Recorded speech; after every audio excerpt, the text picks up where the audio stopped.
welcome to Lunch at the Circle. I'm Per Carlson and I'm here with Marina Niforos. Thank you for joining us today. I think we'll have a very interesting lunch discussion, and you're primarily here to speak about Web3, right?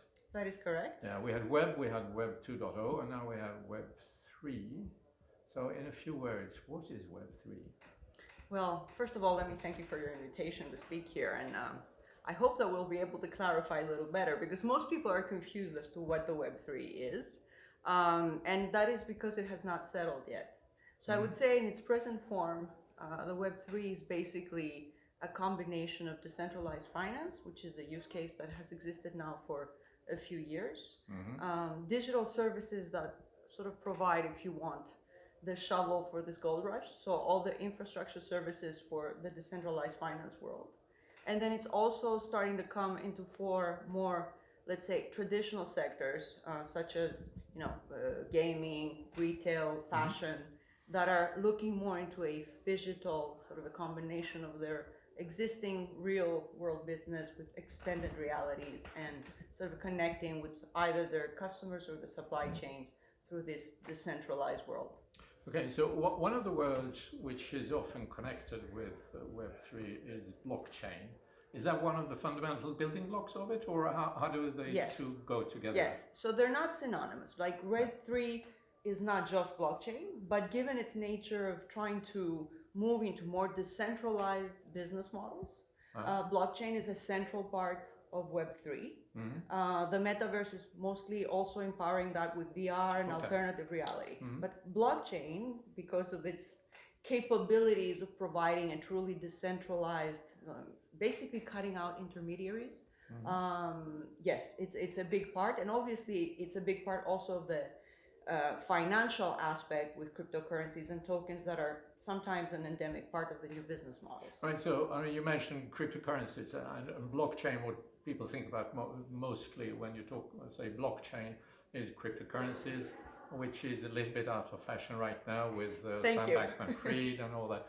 But blockchain is also other things. Yes, thank you, because this is something not many people yet grasp, and there's so much. It's true, there have been such many sort of fraud and scandals and sort of governance issues around some of the big players in crypto space. I would call it crypto like that. But crypto is not synonymous to blockchain. Blockchain is a technology that empowers the emission of cryptocurrencies, but it's not the only thing that it can do. So tokens are not necessarily. Apart from that, what are so my personal, and my first work was with the World Bank. So one of the things we looked at was the possibility of blockchain to being a solution, for example, for supply chain problems, transparency, traceability, enforcement of standards like sustainability standards. So it's not just cryptocurrencies. In fact, you don't always need them.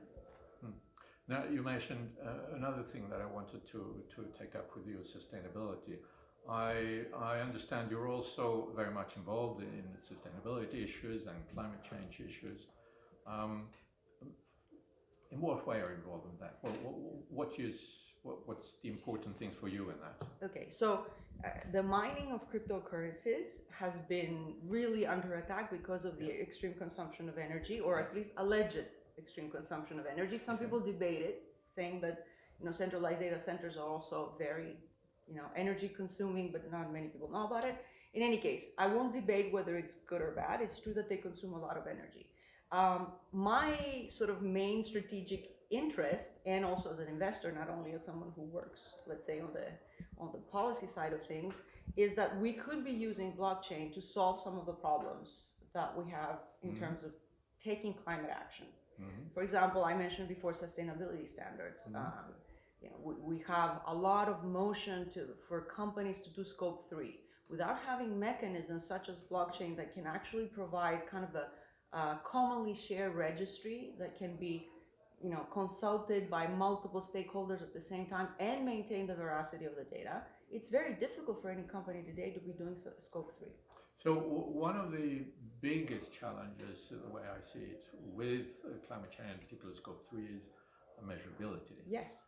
And is this something that can help with measurability? Okay, so the technology is not going to be able to measure, but provided that the measurement provided that the measurement is there to begin with, so at the entry of the supply chain, let's say, it can provide the integrity and custody of that data. So it won't actually improve the measurement if the measurement never took place. But what it can do is it can provide a mechanism where you could follow it throughout in real time, because that's what the blockchain, at least allegedly, is supposed to do. So you don't have to successively, as you go from supply chain, from each subsequent stage of the supply chain, have to do it again or have to verify everybody again. So if you think about it, it streamlines both the cost and the process in that. Okay. Well, That's we'll talk more about that over lunch. Thank you for coming here. Thank you for having me. Thank you. Welcome to lunch.